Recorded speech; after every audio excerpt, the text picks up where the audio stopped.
know there's been a lot of interest in terms of herbicide timing, but what we found in barley is that that application, especially if it's at a reduced rate, isn't really providing us much benefit. We're getting much better management of disease and a better increase in yield and grain filling with a flag leaf application of fungicide.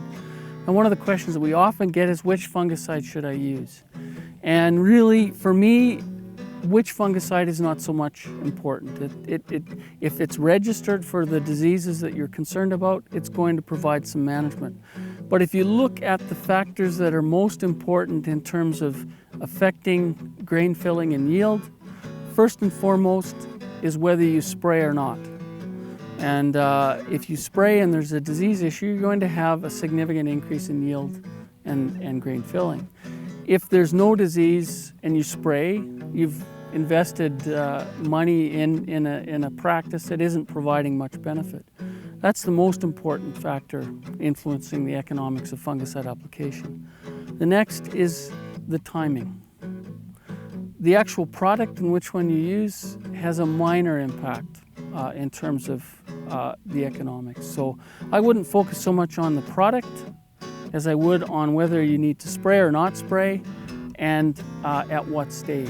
Now, we are seeing a number of new fungicides coming out, and there are some benefits to them. So if you look at some of the new fungicides like Stratego, like Quilt or Twinline, they're all fungicides that have a combination strobilurin fungicide combined with a triazole fungicide. And the neat thing about that combination is that the strobilurin gives you very effective management of spore germination. It's very active at that stage.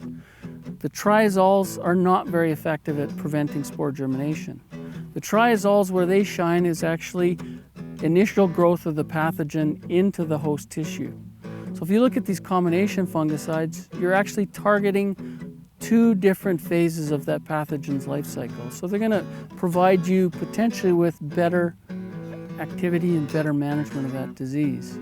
The nice thing too about the strobilurins is that they tend to be active for a bit longer. So they provide a bit longer activity.